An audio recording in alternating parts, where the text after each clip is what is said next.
A good day, everyone, and welcome to this Uruk webinar. We will be talking about what we like to call the 10 steps of project success, and we use the term Uruk in front of the name because more or less this is the model that we are using in the Uruk platform that we are building. Thank you, everybody, for being here today. I hope you will enjoy the webinar. It's a project management webinar, but we're trying to look at this topic maybe more from an entrepreneurship perspective, a startup perspective.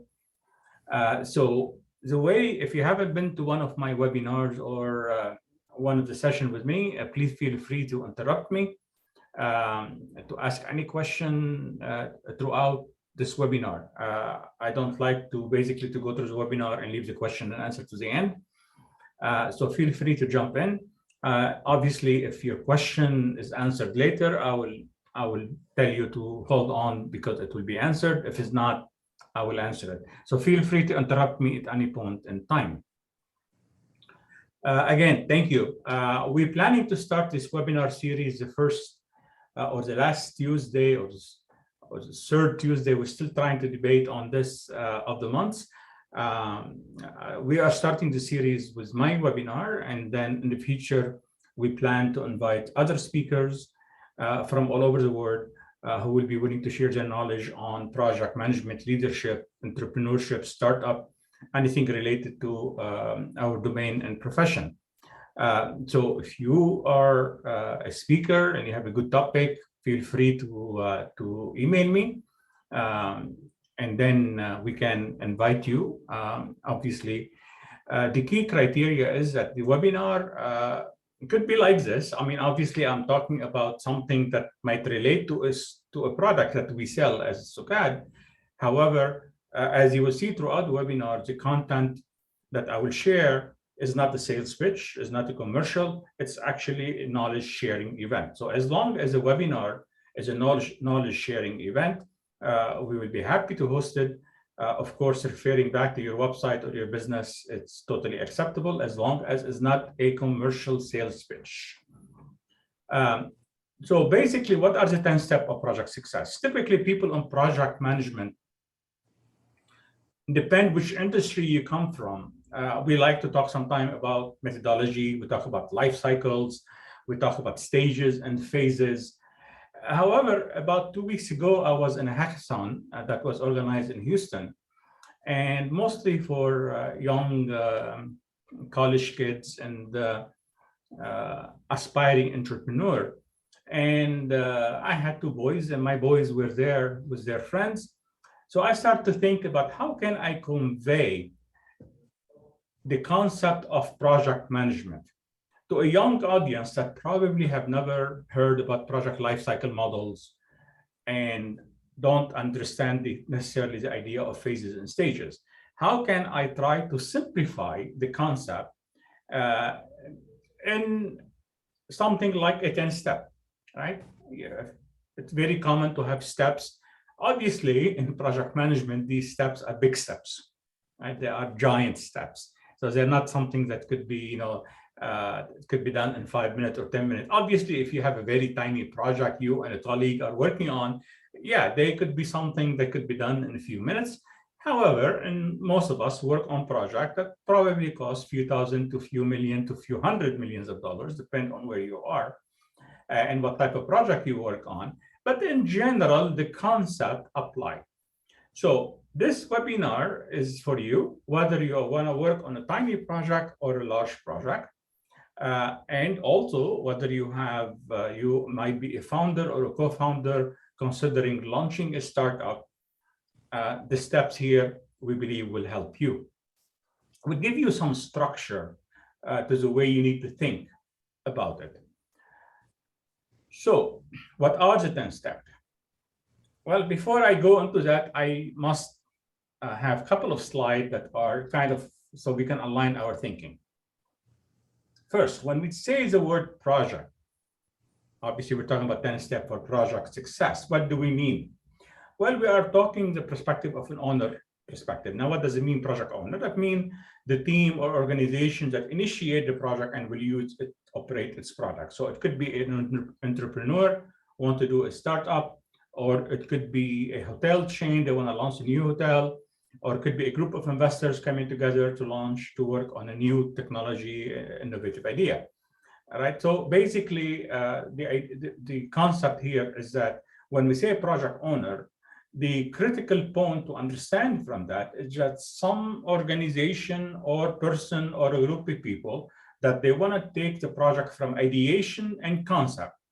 So from the very beginning, when this light bulb pops in your head that said, I want to work on this, that is technically when a project starts in our definition. So when I'm talking about the 10 steps, I am talking about starting with that light bulb, right? Now, that's our definition of a project. Then what's our definition of project management? It's basically the management of the project from ideation, project, initiative, venture. People might use different terminology from ideation and concept, as we discussed, because to us, that from that light bulb, right, all the way until the project is completed and put into service. Right? So whatever it is, if it is a hotel, it's open for business. Okay, it's not the physical completion of the building. It is actually open for business, so people are coming and starting to stay there overnight. If it's a restaurant, people are coming to eat, not the complete building. If it is something else, of course, once it's software, when your user are starting to use it. So basically for us, project management covers it. When we talk about project management and project lifecycle, it covers that whole period from ideation all the way to operation. And actually, we like to say until we can, we say in concept to closure, or we can sometimes we say inception to success, because obviously we like you to succeed. A disclaimer here to state is that, and in a way I talked about this at the beginning, is that although this model we're using is to build tailored method in the Uruk platform, technically the Uruk platform is the platform we are building as project management solution, and the core element of Uruk is tailored method. So although this is the model we are using to build our software, again, the content I will share with you over the next few slides are generic and apply to any project in any industry, whether you use Uruk or you don't use Uruk. Right? So this is not a commercial sales pitch for Uruk. You can apply these concepts without even having ever talked about Uruk again. So the concept also applied to founders wishing to start a new venture, and I think I've already made that claim earlier. With that, what are the 10 steps? Well, this is a busy slide, and I will not cover it here because technically I have a slide for every step. But in general, the way we look at it is that we, as you notice, from step number 1, we're talking about ideation from the time the idea is generated and we clarify the purpose, all the way until we close and reconcile and assess and learn from the project. Now, the only thing that I want to mention here, obviously the steps goes up, is that monitor and control. There's a step 10. Is happening from the beginning all the way to the end. So technically speaking, from the time you decide to work on your project, then basically you should be starting to do some kind of monitoring and control. That doesn't mean this is very fancy. It could be nothing more, just keeping your eyes on the goal. Obviously, if something is happening going off track, you take corrective action to correct very quickly. Otherwise, it's too late. And if you don't watch what's going on a regular basis and take corrective action, before you know it, you might be side railed and your project fail. So monitoring and control is very important. The way I like to talk about monitoring and control is that imagine a plane. In the old days, they used to have navigator. They chart the maps and they will, and usually, a plane could travel only maybe in daytime because they need to see the terrain and what's going around them. As technology evolved and they have more instrumentation and control, computers end up taking the navigator role, right? But if you are flying or going on a trip without a navigation, right now we all use some kind of Google Maps or a GPS system. If we don't have a navigation system, and we are going somewhere where we have never been before, it's very easy to get lost. So the way I like to resemble and talk about project control is really the navigation system that help the project manager and the project team keep their eyes on the goal and monitor how they're progressing and what's going on and what need to be happening in terms of change or action, corrective action or preventive action that must be happening in order to maintain our eye on the goal and achieve success at the end. With that in mind, let's talk about step one. And I will pause after this. So basically, in case anybody have a question, let's take it step by step. The first step in anything we do, again, regardless how big or small your project, start with the concept of what. I know some people like to talk about Simon Sinek and his always start with why. Obviously, why is the purpose, but in general, doesn't matter where you start. But in this case, we need to understand the problem. Or sometime in project management, we like to keep a positive attitude. So we talk about the opportunity. So the first thing is, as you go around in your life, what problem you see, it could be in your work, it could be in society, it could be a technology issue. So what is the problem that you want to solve or the opportunity you want to capture? Say, that might be a great opportunity for me to do a business in this area, to launch a startup, to tackle X, Y, Z, right? So start with that. What are you trying to solve? What is, because this helps us understand and help you understand if what you're doing there is just for fun as a hobby, or is that something you need to actually do to improve something that exists. And this problem or the opportunity could be you want to improve something or maybe create something totally new. So it's up to you. Where is your passion? What do you want to do? What do you like to do? Obviously, the more you understand this, if you are a startup, that later on it also help you. These are similar questions maybe an investor would be asking you. Okay, so we have a problem, whatever that problem is. For example, for me, the problem I see, the reason we started my company is that we see a problem in project failures. Regardless what industry you work in, there are usually people work on project, and a lot of studies and statistics have shown that the percent of project that fails, at least in management, because some project could they blow their budget and they are completely behind schedule and they still achieve some kind of profit. So the project might be considered okay, acceptable, completed, but have suffered. So project management wise, a lot of projects suffer. So as a result of that, there is a problem of a high failure rate of project. And that's basically the core problem that we are trying to address and that I have dedicated years of my life to this issue. So what the problem you want to solve?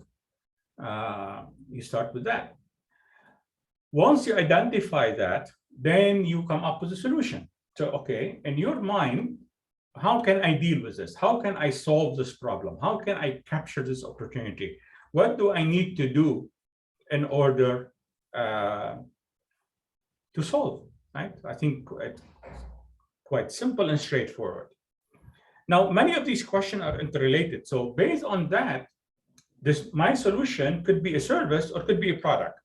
So at the end of the day, when I do my project, when I do my initiative, what is the final product? What am I going to get at the end? What am I going to offer the community when I'm all said and done? Am I going to offer them a new hotel, a new restaurant, a new software, a new project management method, whatever that case might be? What is that product? So here I need to understand the product, try to visualize the product. Obviously, we are still at the ideation. We're still where the light bulb is, and maybe it's flickering. It's not very clear yet, right? So we need to try to understand what that product would look like. As much as we can visualize it. And then we can look at a related question, which is, okay, a product is more of an output, right? So at the end, I will have a hotel. Now, that doesn't tell me if the hotel will be successful or not, or what will be the benefit from that hotel. So here I need to talk about the outcome. And outcome is benefit. What are the benefits I do expect if my product is launched and successful, right? And that could be two sides of the coin, right? Benefit to you as an entrepreneur, as a company, as a startup, and benefit to the community because you are offering something to the community, right? Whatever that is. So here from benefit, you can look at it from two angles. Again, what's your benefit, okay? And what the benefit to the community. And benefit does not have to be commercial. It could be tangible, right? Intangible. It could be feeling. It could be doing something great for society and humanity, whatever the case that interests you. All of that can help us write the purpose. And the purpose in this case should align to a strategic organizational objective if you are an organization, or to you, if you are an individual, want to do something. How does it align with maybe your core values as a person, with your passion as a person, right? So what's the purpose? What strategic long-term? Why do I care? Why do I want to do this? And finally, we close step one with a question, said how, at the end of the day, when I do all of this, okay, how do I know if I'm successful? Now, I'm not looking for exact scientific, a number with 10 decimal points, like, pi.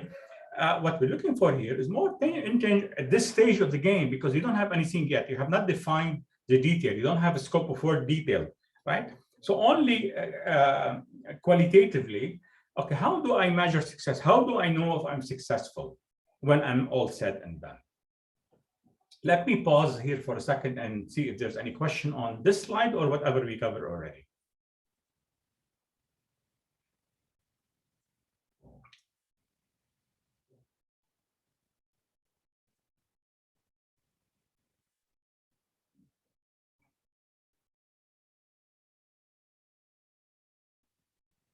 Okay, silence indicate no question. So I will move to step two. And again, feel free to stop me anytime. One of the main reasons, and even in mega project and large complex project that cost millions of dollars, a lot of research have shown that the reason projects fail is because we often do not take the proper time to do the due diligence to determine feasibility.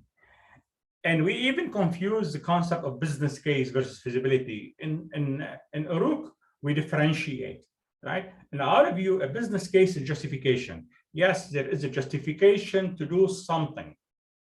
Yeah, whatever that something is that you want to create, that we talked about in step one. However, for us, feasibility is that, can I do it? So really the key question first is that, is it needed? Yeah, step one, is it needed, more or less? Step two, can I do it? And by can I do it here, obviously, is not as simple as answering a single question. There could be many questions depending on the complexity and the nature of your project. But basically, all of these questions you see here, if you look at that area and shaded area, all questions and topics are there to help us determine what could help or hurt the project, right? So basically, what we want to determine here, we want to assess. We want to be honest with ourselves and with our colleagues and team and whoever is working on this project, and try to answer these questions as honestly as we can, so we don't bias the outcome. First, is the problem real or perceived? Right? Often enough, we think there is a problem, but if most people don't care about it, then is it a problem that I perceive and nobody else care about? So maybe not something worthwhile working on? That definitely requires some assessment. It's not an easy answer. Is your timing right? Right? Obviously, 3 years ago, if we talk about cloud-based solution, many companies will say, who cares? Or if we want to work on remote working, most people said, are you crazy? People like to work out of an office, or organization will never tolerate the idea of not working from an office. Well, obviously, COVID and the pandemic hit, and that changed some paradigm, right? So now, if we want to work on something that is cloud-based or remote working or something like this, why not? Obviously, if we want to work on solutions that help in collaboration and online collaboration, that might be good, right? So we need to evaluate the timing of the project, if it's suitable or not. Is there a market for your solution? I mean, you come up with a solution, is there a market for it? And that might require some market analysis. I cannot explain everything here because it depends on the nature of your project, but at least I can share the headline. Is there any possible alternative? And I'll give you an example, for example, from mega project. There is some professors and academics are talking about, why do we do mega project with a high chance of failure? Can't we divide those mega project into smaller, large project? For example, an example of this, instead of building a huge dam, can we build a series of smaller dams where we minimize the risk? These are the type of a question. I want to launch a new restaurant. So obviously an alternative would be to build the building from scratch, or to basically to get rent something somewhere. Or maybe if I want to get into the restaurant business, and here's the question would be, maybe can I do it myself? I have some nice recipes, or I can go get a franchise, right? Just give you an idea that we look at the different alternatives based on the nature of your work. Next, do you have the financial resources to deliver it? And by financial resources, we don't mean that you have all the money you need on day one. Most startup work on a series of financing. You know, you start with, if you are a startup, for example, you start with maybe family and friend, like what we have done, and then you move on to maybe do some crowdfunding, or then maybe some angel investors, and then you go get the big money, right? If you are a company, maybe you could go get loans from the bank, or maybe you have the cash already. So that needs to be evaluated. How about the people aspect? And what do we mean here is, do you have the people in your organization, or if you are a startup, that have the capabilities and capacity? You know, you might have very smart people, but if you don't have, if they are too much to handle, then it might be difficult for you to do it. Now, that doesn't mean you need to have all the people in-house. Obviously, most companies today, if you work on project, there's a very good chance you're going to use consultant, supporter, advisor, contractor to help you, which is fine. Yeah, as long as you know that that is possible or available, and you take that into consideration when you do your financial planning. If you're doing a startup, barrier to entry, competition, can you deliver within the window of opportunity? Maybe that relates to the timing question earlier. If there is, like for example, today a big event for those in the UAE is the Expo. Yeah, if you want to do a project related to the Expo, you should have finished it a few months ago before the Expo start, right? So if you want to launch a project to support the Expo, again, you should have all the power and abilities and capabilities to finish it. Otherwise, you lose that window. Technology is usually hot in this area as well. What are some of the risks? Are there any legal or regulatory challenges to overcome? Any constraint or assumption? And the list goes on. So there are a lot of questions here we can ask in relationship to the question of feasibility.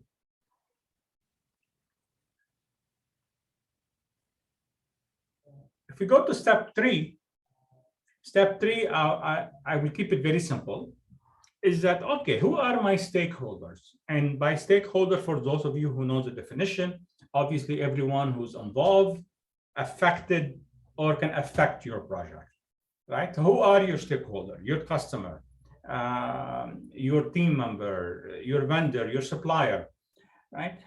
Obviously, in this case, we focus more initially. We want to focus on your stakeholder in terms of the organization. If you are doing on a project for an organization, who are the stakeholder that are affected the most? Department head, executive of the project.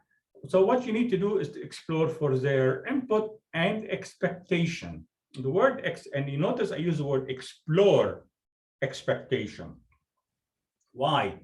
Because people is very easy to tell you, I want 1, 2, 3. That's requirement. But they might not be able to tell you what they expect. Because expectation is a mindset, is what people have in their head. which is very difficult to extract someone. So here the challenge for us is try to understand what would be the expectation of my customer, what would be the expectation of my management, right? With that, we can identify the various requirements and we can elaborate. Notice I use the word elaborate because initially already from step one, we have defined the product, but we did not define the product and design. We did not design the product, right? We just said we want to, for example, we want to build a new hotel. That's a product, but we did not explain the detail. Here, I will have a chance after I understand the stakeholder expectation and requirement, I will be able to refine the project and the product, and then align the expectation, requirement, objective with a given constraint. For example, if people want you to do something that's extremely niche and fancy, but you don't have a lot of money. So we have to balance those expectations with the capabilities and capacities that you have. That's very important. Basically, in a way, what we're saying here, you want to make sure that you do what is feasible. We'll go back to step number 2, right? What's feasible? What can I do? Because if I stretch myself too much, there is a high likelihood of failure. So we've got to be careful about that. Okay, so now let me reflect back. We defined the concept, the purpose, what do we want to achieve? We determined that we believe we can do it successfully. We explore for the expectation and requirement and objective of our stakeholder. So now we have a good idea of how to proceed. So now what we need to pause and figure out, okay, now how do I manage the work all the way to closure and control? And here we use a concept that is at least 100 years old, the Stewart cycle. Some people call it the Deming cycle, which is a plan, do, check, act. So that means we have to plan, we start do the work, we always monitor and check. Remember step number 10. And then if the need for corrective action, we act. So that cycle is continuing throughout the project life cycle. Technically, on a daily basis, we should be doing something like this. And with this concept, it allows us to create a management plan. And what does that management plan? Obviously, we need to manage all aspects of the project. We need to manage costs. We need to manage schedule. We need to manage quality, health and safety if there is a construction activities. We need to manage risk. We need to manage changes. We need to manage a team. We need to manage communication. We need to manage procurement. So all of these things, we have to manage them in order to ensure success of the project. Obviously, these things highly depend on the type of the project. If you are working on a very simple project and only 2 or 3 of you working together, a lot of these things may not be applicable, or you can do it on the run without having to put a plan together. However, as the project gets bigger, there are a few people involved. There may be some additional vendor activities. Then maybe we need to formalize a plan and to develop what we call a project management plan. That is step 4. I will pause after this slide again. Next, what do? I use the term develop a proper plan. And what do we mean here? In the previous slide, step number 4, we develop a management plan, a project management plan. Now I need to come in and do a proper plan. What does it mean? Well, I'll start with step number 3. What is a product, right? What do I want to do? I want to basically build the software for project management. I want to build a hotel. Whatever that case might be, then I need to come up with detailed scope of work. If it is a facility, whether it's an industrial facility or real estate, well, I need engineering, I need architectural design, I need construction, I need to define the size, the building. If it's a building, I need, in this case, at step number 5, I will do the architectural design. If it is a petrochemical project, I need to maybe do what we call preliminary engineering. If it is a business project, I might need to have a detailed plan with, and if it is software, I need to come up with a product backlog, right? So what are the things I want to build? So basically, this is more to help me understand what are all of the things that I need to build or implement or design in the upcoming stages. So that include a detailed scope of work.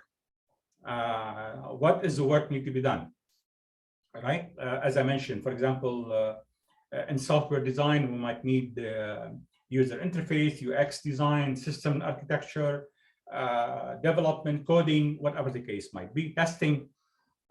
Again, then depend on the nature of the project, this work is different. So a proper plan must align with the strategy that you established before, and then also take into consideration something I call the Big Bang or the Iterative Incremental. Now, for those who have not heard this term, what are they? Well, today you hear a lot of stuff about waterfall and agile. Technically, neither waterfall or agile are project management approach. So how do we manage project? Well, I'm showing you the steps.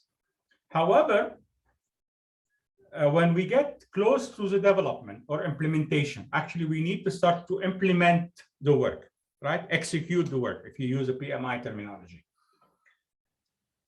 How can I do it? Well, let's go away from the argument and debate, waterfall, agile, hybrid, agile. There are a lot of names out there that are just basically mostly driven commercially and then probably means nothing. The key question that you must ask for us as we develop our plan, remember, I'm developing the plan of how I'm going to implement the work in the next step, right? Is really, what is your project? Or a better question is, what is your product, right? If your product is something that can be done in pieces, okay? For example, if it's a software project and you can do multiple features and you can release it incrementally. So I will spend a month, we'll do increment 1, another month, we'll do increment 2, increment 3. So basically what that means, every month you are releasing a piece of the big picture to your market. You are putting it into operation. Yeah? You sell it to your customer, you use it, whatever the case might be. So if your product, right?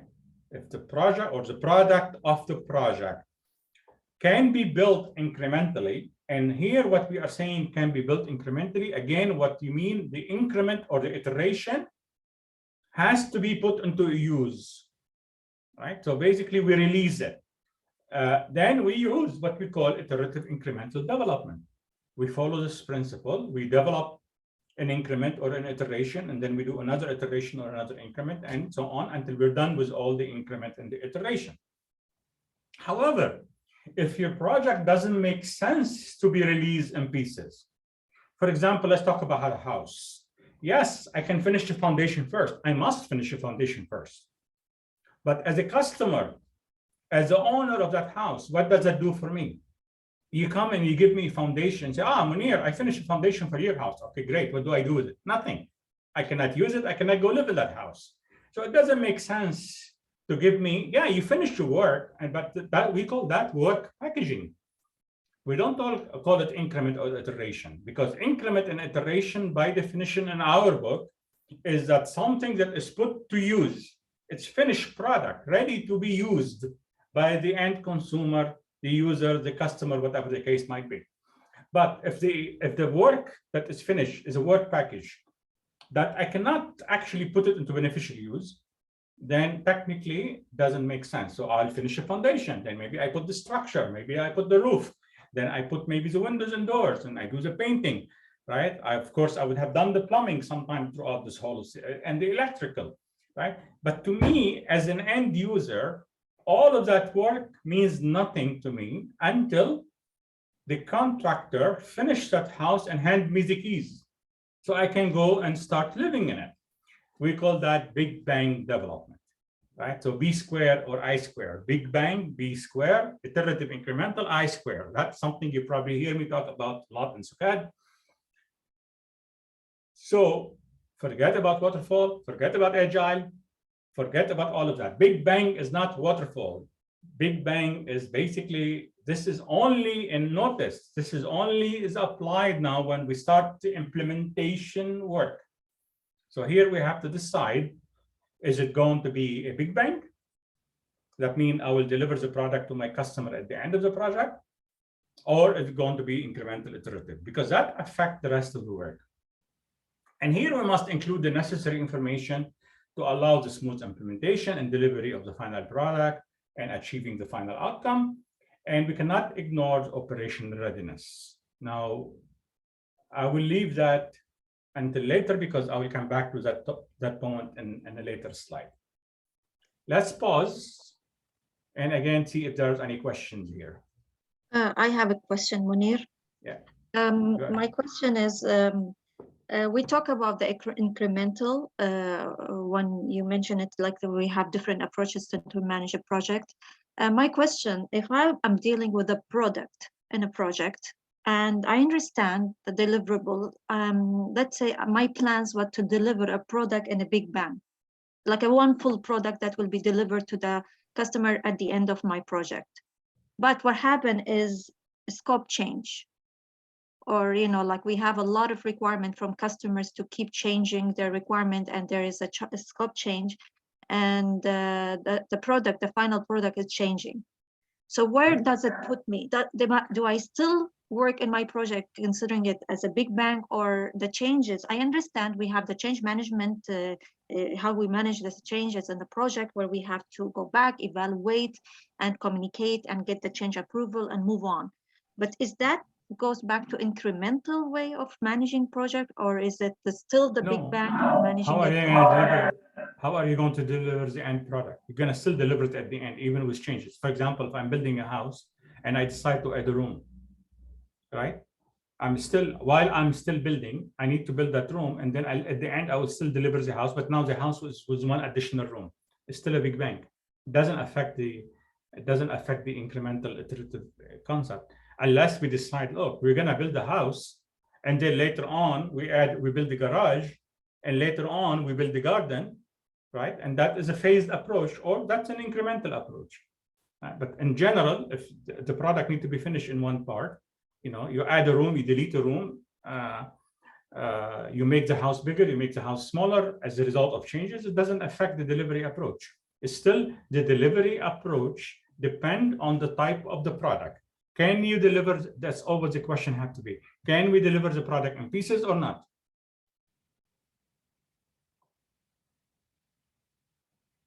Other question?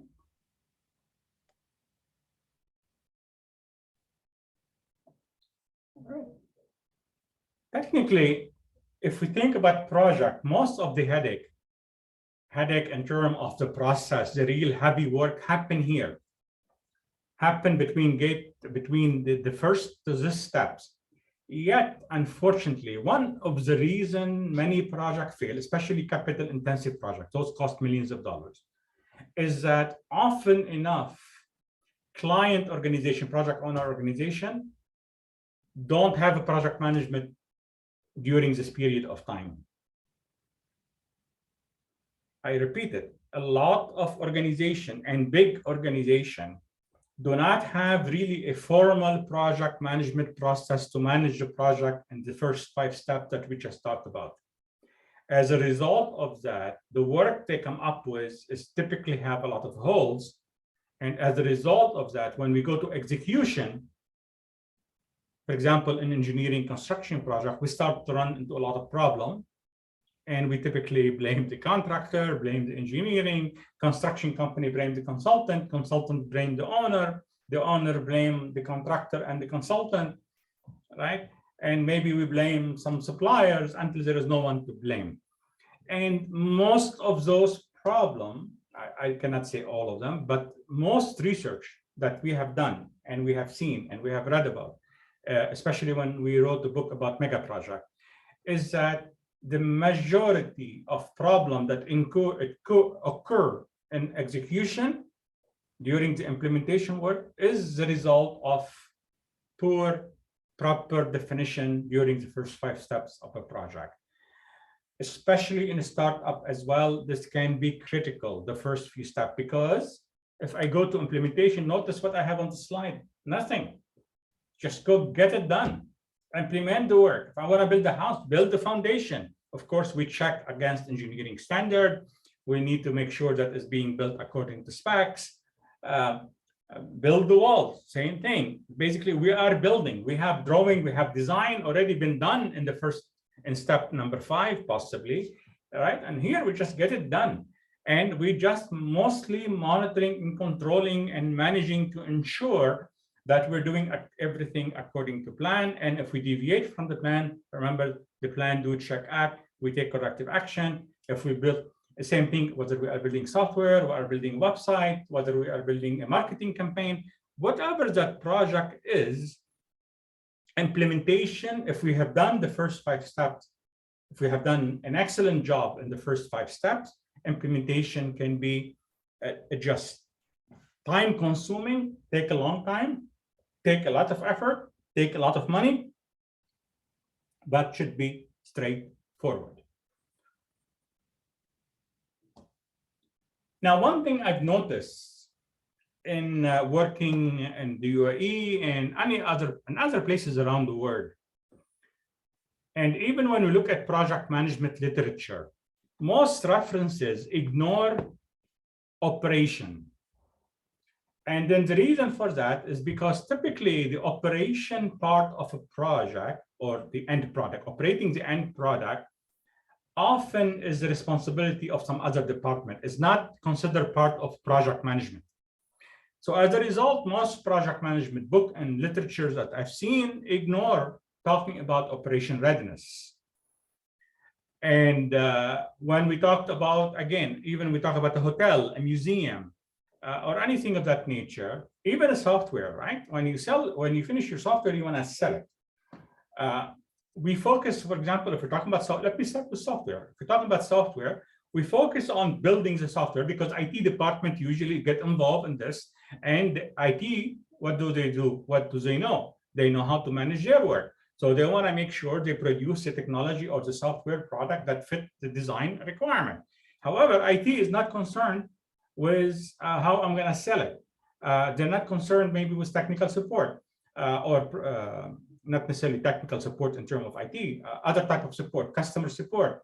They might not be concerned with the commercials, with the sales, with the go-to-marketing strategy, with all of this stuff, right? Even on construction project, I have seen project, mega project. The facilities are finished. They're ready. The buildings are there. The power plant, the nuclear power plant, the museum, the school is finished and just sitting there. We cannot operate it. We cannot move into it because we don't have permit to operate. Why? Because probably the company did not do a good job in getting ready operation on time, right? So getting ready to operation, it's shown as step 7, but in reality is happening in parallel to step 6. They're happening together. While, for example, the people are doing the design or the coding or the building or the construction work, while there is a group of people doing that, there has to be another group of people get ready for operation. Developing policies, procedure, guideline, hiring, training teams, get the market strategy, testing, reviews. All of that should be happening in parallel. And if we do a very good job at doing that, then technically the implementation work and the get ready to operation will be happening in parallel as they will finish together. And as they finish together, then the facilities people or the people who are working on the implementation part will hand over the product to the operation people to go ahead and go into step 8 that we will talk about in a second. I cannot tell you how many millions of dollars this has been wasted on projects are finished and they're sitting there, physical project, collecting dust, and maybe the warranty on their machines are getting expired, and we still cannot operate because we have not started or we have not been ready in the area of getting ready for operation.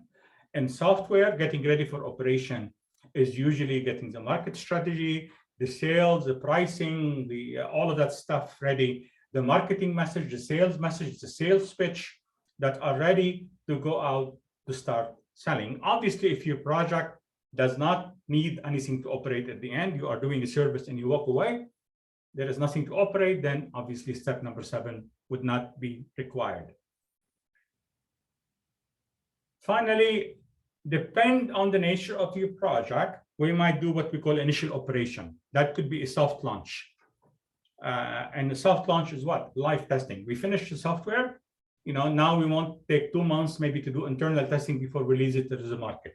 We finish the hotel, maybe we'll invite some guests to come and experiment with the hotel to make sure that everything is working smoothly before we open to the public. In industrial engineering technology, we might need to build a 3D model or a scaled facility or even a pilot plant.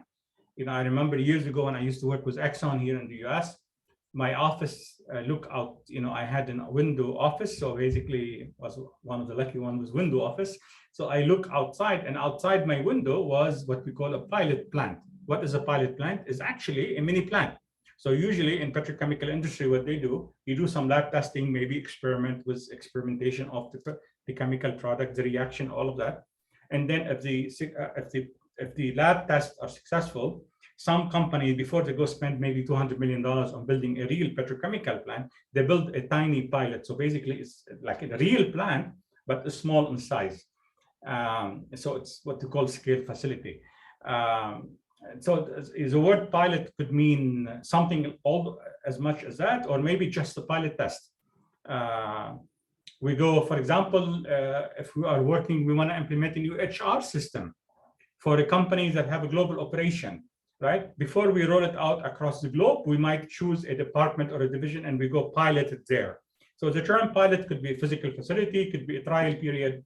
And that is usually, if it's required, depend on the nature of the project, it would be part of what we call initial operation.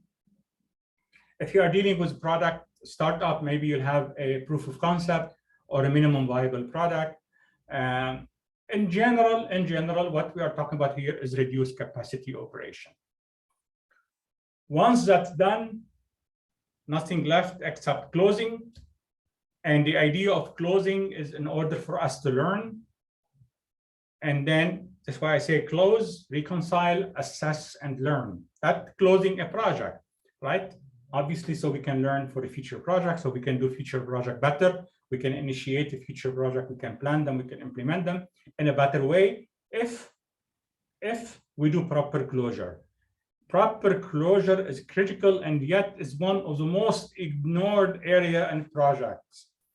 Once I was assigned to build a small, like a project support office or like a mini PMO, and that was like 25 years ago.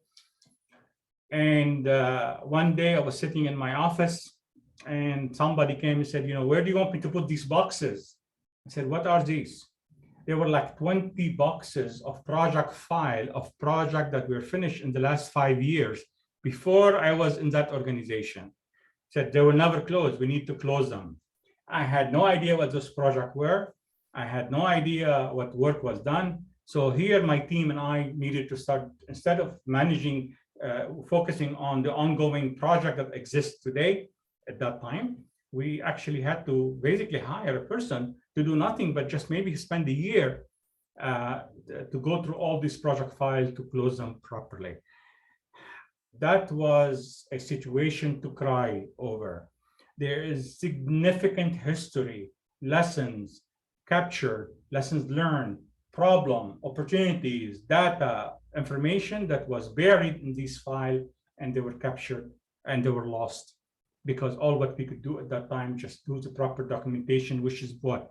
Making sure that there are no outstanding invoices, all the invoices are paid so we can do the proper closure.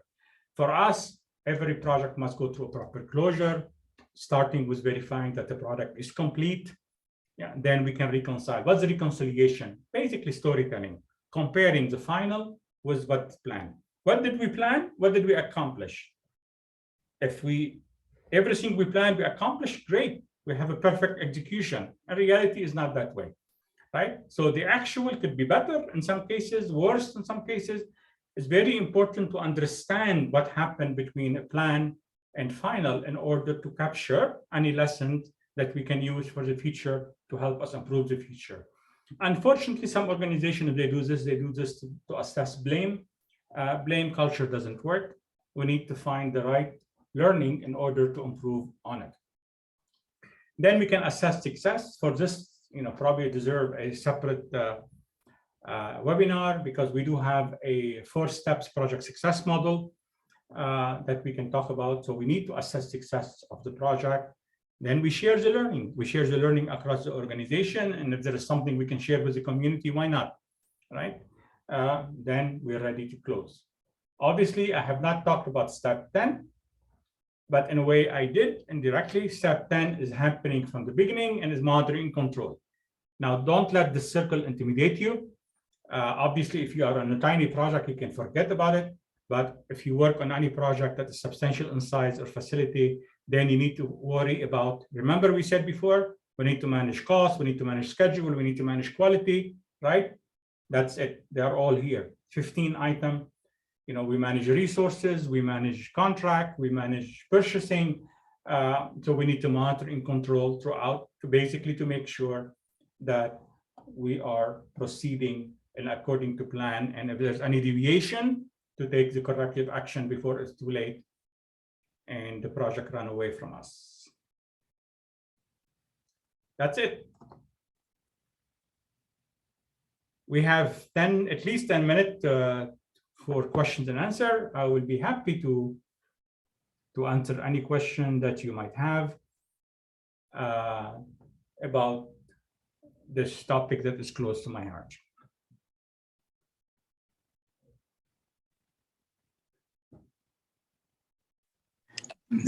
Assalamu alaikum. Thank you, Mr. Munir. Welcome. This is Al Hassan from Jeddah. Oh, hello. Unfortunately, كيف حالك? Unfortunately, we are having a big traffic jam because it's Foundation Day right now in Saudi. That's why I couldn't catch it to attend starting from this session. That's why I came on the very late. No problem. I'm happy that you are recording it, and we will, that you can share it with us. Absolutely. Absolutely. Thank you for joining us even on this very important date. So appreciate it. You're welcome. Thank you. Munir, do you mind if we go back to the 10 steps, the slide, the 10-step one? No, not this one, sorry, the full 10 steps, maybe the second or the third slide. Yeah.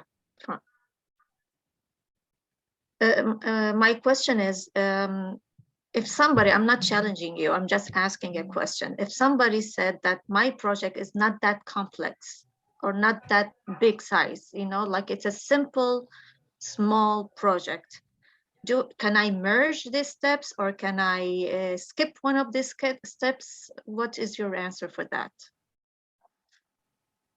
I mean, sure, why not? But technically speaking, the first question I'll ask you back, why do you think this is for big project? I've clearly stated from the very beginning, this could be a tiny project with one person working for 2 weeks and they need to follow these steps, or it could be a mega project that might last 10 years. Right? The step in general, the logic behind it is universal, regardless what type of project you have, how big or complex it is. So if we combine steps, you use a key point here. If we talk about combine, if it makes sense, why not? Yeah. What we don't like is to skip steps unless it doesn't apply. So if step doesn't apply, we don't need it. It doesn't apply. But combining 2 steps, if it makes sense, why not? Nothing wrong with that, as long as we don't skip steps. That I think the key point is. But in general, I mean, to me, even if I'm working on a very small project, that could be 1 month project, all what it takes, the difference between small project and big project, ideation and clarify the purpose on small project that is personal for me. It might take me 10, 15, 20 minutes, maybe an hour, maybe 2 hours. If I'm talking about a mega project, this will take probably 6 months. But we still have to clarify it, right? Feasibility. Again, to me, whether I'm working on a tiny project or a mega project, we need to think about feasibility, unless I don't care if I waste my time. I start working on a project and feel, we're experimenting. Why not? Well, fine. I mean, if you want to experiment, you don't do feasibility studies, you jump around and you do things, and you can skip that. So again, these steps to me are the logical step, regardless of the size or complexity of the project or type of project. We need to go through these concepts. The key difference again, the effort size, the effort, right? On tiny project, maybe we can do all of that in 1 week. On a mega project, each step might take many months. So we don't advise skipping a step. If it makes sense to combine, why not? Munir, thank you for the great presentation. I'd like you please to explain the difference between step 4 and 5, because for me, developing a strategy is equal to developing a plan. In step number 3, in step number 3, we identify the requirements. Then the next step should be developing a plan, then go to implementation right away. So why do we have 4 and 5? Again, these might be 2 steps that could be combined, right?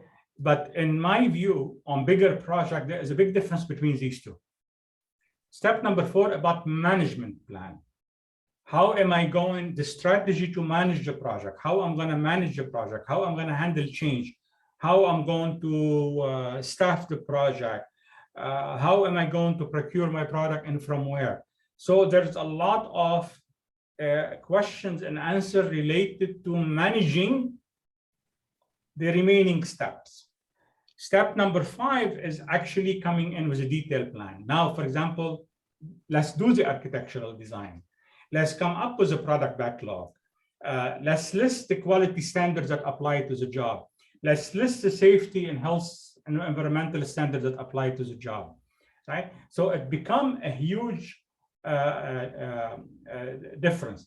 The management plan, number 4, is a generic. It could be something you have done on hundreds of projects before and you just copy, paste, and modify.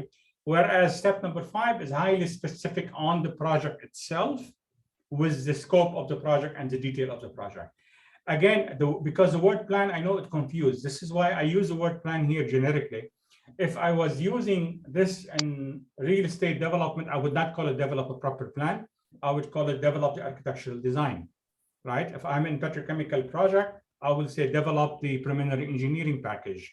If I am in IT, I say develop the product backlog, right? So here, unfortunately, because we use the word plan in 2 places, sometimes, yes, I understand it could create confusion, but there are 2 different subjects, one focusing on management and control, and the other one is focusing on the detail of the work that has to be done and how I'm going to assess it's done right in terms of laws, regulations, standards, specification that I have to include for my project, depend, of course, on the nature of the project. Thank you. Other question?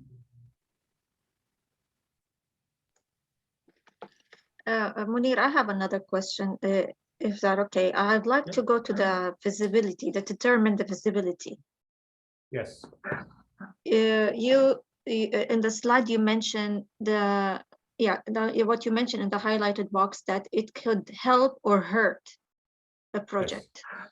So can you please elaborate on the word, like how it could be hurting the project? And the reason I'm asking this question, I don't know if the others they agree with me or not, but I believe a lot of organizations ignore the feasibility and the importance of the feasibility. Of course, for a big, huge project, definitely like feasibility is one of the major things have to be done during, like as one of the steps to manage a project, but sometimes it's ignored. I don't know if you agree with me with that, or you think that. I mean, if you ignore, then you pay the price later. Up to you. Basically, to me, is that if we don't assess our resources, if we don't assess the capability of our team, if we don't assess the financial resources. Let me give you a famous example, right? I think we have Al-Hassan from Jeddah. The big tower that was being built there, that had been there, it's supposed to be completed a few years ago. That's a multi-billion-dollar project. It stopped. Now, I don't know the whole reason behind it. There are too many stories around why that project stopped. Obviously, one of the reasons was its funding. I mean, there was not enough funding secured. Now, whether that's true or not, I don't know. The same thing in Dubai. And many people do not know, for example. I mean, I'm using example from the region because most of you are from the region. palm tree. I don't know how many people actually know about something called palm tree. They know palm 1, palm 2, and maybe don't know palm 3. Well, palm 1 is done, and people are living there. Palm 2, the palm was done, the islands were done, but I don't think it has moved to the next stage of having people living there. And palm 3 was canceled, right? So here, I think what happened is that probably there's a lot of motivation and ambition that got ahead of people. Oh, we want to build, palm 3 bigger than Paris. And at the end of the day, a few $100 million spent and the project is lost. I think there was a recent project in Canada, about $500,000 was $500 million were spent and the project got canceled. Now, was that done? Was that the reason because there were no proper feasibility done or not? I don't know, right? But because unfortunately they don't publish enough. But in general, yeah, I mean, when we start on a project where we don't basically make sure that we have all the potential things that could hurt us answered or resolved or at least mitigated, because these are risks. And the feasibility study is the first major risk exercise we do on a project. So yeah. I think, Charlie, you wanted to say something. Hello, Munir. I have a question. Yeah, please. Can we go to the first image, please? The first image? Yes, the 10 steps. Yeah. Yes. Okay. Let's consider we have a capital project. Yes. Okay. The feed phase. Yes. Where it fits here. Five. Step 5.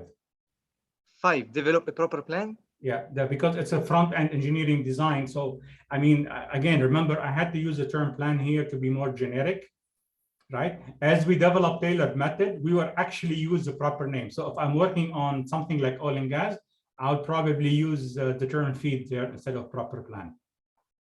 Okay, so it's not okay. And then the issue for construction drawings, it will be in the implement the work. It's exactly. Okay. Yeah, I mean, in my book, in the way I do things, yes. Implementation is engineering in construction. Okay, another question. Let's here we are assuming that the owner of the project is doing everything, including the feed, developing the IFC, implementing the work, ready for operation, and preparing the schedule costs. Suppose at stage 6, he contracted the development of the drawing to another contractor. Yeah. So the schedule will be prepared by the contractor. Yeah. What the owner will do here? He will get the schedule and use it. What? Excellent question. I used to say always, and when I used to do training, that project management is about what needs to be done to ensure success. Okay, if you want, as whether I'm a project owner or contractor, whatever. So project management to me are all the steps that are necessary to ensure success of a project, regardless of who does what. Right? So here, if a contractor, a consultant are doing the engineering, they're doing the design, they're doing the scheduling, that's fine. The problem we run into is often the project owner do not have the necessary skills to ensure that whatever the contractor is giving them is logical or proper. And as a result, and this is, I think, the problem that happened all over the world in the last 30 or 40 years, where project owners have diluted their engineering and project management capacities, and they end up being over-dependent on contractor and consultant and project management consultant. So if they don't have the necessary staff to review the work, and this is why I hate it sometimes when we say, the contractor will do the schedule, but the owner will approve it. And I always say, what are you approving? Often enough, and you'll find maybe a young engineer approving the drawing, approving the schedule, and probably that engineer doesn't even understand the schedule, right? And that's a problem where organizations have diluted their capacity to manage project, and they have not built the proper project management system internally, so they end up depending on the contractor. And nothing wrong. Obviously, we need to use. No owner can have construction team and engineering team to build their project. So it's okay to use outside and to use the schedule developed by those contractor and consultant, as long as you as an owner can understand it well enough to at least to get the level of comfort if it is done right or not. Yes. Okay, because it happened in one of my projects. We were awarded a project, and the schedule was preliminary developed by the owner with deadlines, and they forced us to accept the contract with this deadline. When we develop it by ourselves, we found it's unrealistic and it's impossible. Yeah. And after several negotiations together, they accepted our outcome. Okay, that's good. So at least they accept it. They don't force it on you. No, yeah, that's good for us. But I'm speaking now from the owner point of view. Yeah. Now his schedule is now is not fit. He's assuming 2 years. Now it has become 2.5 years. So, I worked on for Honor most of my life. And unfortunately, I can tell you, an Honor organization, especially young engineer, can become quite arrogant. Now, let me elaborate that. And I know we're running a few minutes over the schedule. What I mean here is that, because I'm the owner and you have a contractor working for me, that means I'm the boss. And often enough, we don't take the time to learn. So here, what you have is that when a project owner develop a schedule and unrealistic deadline, they probably did that either to push the contractor, so use it as like like a carrot and a stick kind of things, or maybe the people who developed it did not really understand the project very well to come up, or did not have enough experience and proper planning to do the project. Maybe they don't have historical data. Remember the importance of closing a project that I talked about earlier. They don't have the tools necessary, the project management systems in place to help them properly develop schedules. So as a result, often a client organization might depend on consultant and contractor, or maybe on people who do not have enough experience to develop the schedule. And as a result, situation like what yours happened. Or again, it could be used as a point where to push the contractor to meet those deadlines. Unfortunately, regardless what the root cause of that, we often play a lot of games, and that partially because we don't fully understand project management and how it should be done. I am a huge advocate for a project owner to rebuild their capacity for managing project, retrain their people, build their processes, internal processes, in order to ensure that their people are trained and they have the capabilities and capacity to manage project, and then depend on contractor and consultant to do the specialty work. But unfortunately, what I've seen, especially in GCC region, is that many project owners don't even have project management department. Unfortunately. Yeah, right. I agree with you. Any other question? It's good discussion.